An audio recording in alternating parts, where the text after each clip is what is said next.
On the program this evening, as the war within the UPA worsens and Pranab Mukherjee seems to not be in any mood to call a truce with Mr. P. Chidambaram, will the 2G scam take this government down? Is India inevitably headed for a midterm election as the battle lines are drawn clearly between minister versus minister? Can anybody intervene and bring peace, or will 2G consume the government? That's our big debate tonight. Also coming up later in the program, our newsmaker on the buck stops here tonight, the Chief Minister of Jammu and Kashmir, Omar Abdullah, on a day when the Afzal Guru resolution was stalled, some believe permanently, in the Jammu and Kashmir Assembly. All right, like always, you can take part in our debate online. Our webpage, ndtv.com/buckstops, is now open for your comments. Like every night, you can tweet me as well. The best tweets will be run through the course of this debate. My Twitter handles @bdat. All right, let's get started with the developing story this evening, what we're calling the worsening war within the UPA. This after the contents of a letter written by Pranab Mukherjee and handed over to the Congress President as well as the Prime Minister explain his position on the now famous 2G note, a note that had criticized and questioned Mr. P. Chidambaram's role when he was Finance Minister in the 2G scam. Pranab Mukherjee has hit back. He stood his ground. He's made the argument that this cannot be called the Finance Ministry's note. It's also been co-authored by officials in the Prime Minister's office as well as the former Cabinet Secretary. Sunil Prabhu has been tracking this story. Sunil, let's first look at the big political picture before we look at the contents of Pranab Mukherjee's letter. It was expected perhaps that by now Sonia Gandhi or the Prime Minister would have managed a truce, but the way things look like at this point, it's been a few days and we have not heard a public explanation from Pranab Mukherjee on that note. Instead, we have seen Pranab Mukherjee basically turning around and telling the Prime Minister, it's not just me, this note wasn't just mine, it's also yours, and it's also been co-authored by your officials. Does this, in a sense, embarrass Mr. Chidambaram further? Well, it does partly, Barka, if you look at it threadbare. But the fact is what Mr. Pranab Mukherjee is trying to attempt to do and what the Prime Minister's office has attempted to say is that, look here, this controversial background note that was prepared was only a bureaucratic exercise. It did not have the level of the minister's concurrence.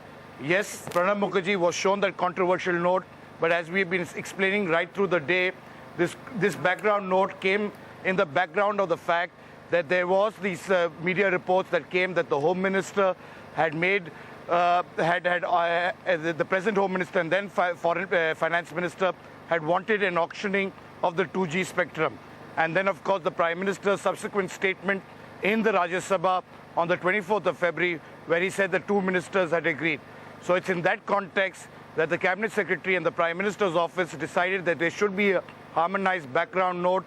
And that is why. But Sunil, this is anything but harmonized, because the fact of the matter is that if the government was trying to present a united front, then the paragraph that actually says that Mr. Chidambaram could have stuck to his guns and had he done so, the 2G scam could have been prevented, is not really a harmonious, united front. And there's a missing link in this story. Who wrote those lines? Who wrote that reference to Mr. Chidambaram? Is there any greater clarity on that?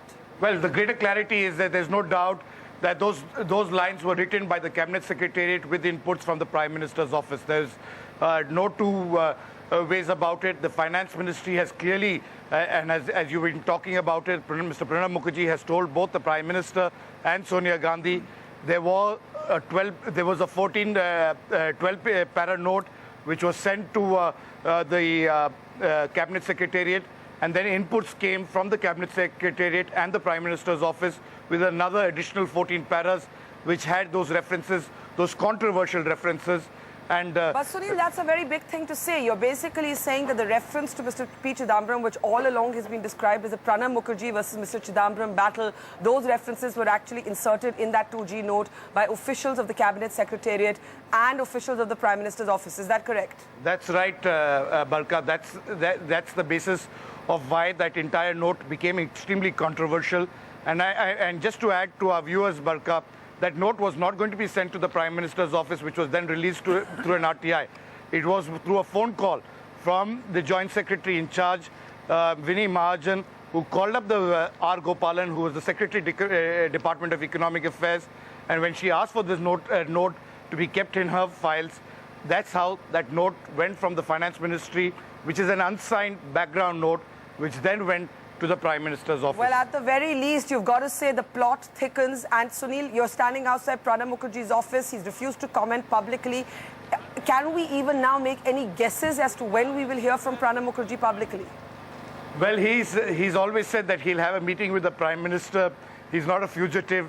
He'll definitely deal with this entire situation. So we'll have to give him that time. He's been working extremely hard. The Prime Minister is also off tomorrow for that to visit the earthquake-affected areas in Sikkim. So when that crucial meeting takes place, or will it be a fallout of the core group, we must also realize that the Supreme Court is hearing this matter, and any statement that comes from the government would create an unprecedented situation. So it's clear that they would like the situation to flow. NDTV's cricket app, Android and iPhone. Fastest scorecard, special analysis, and much more. Download free. ndtv.com/apps.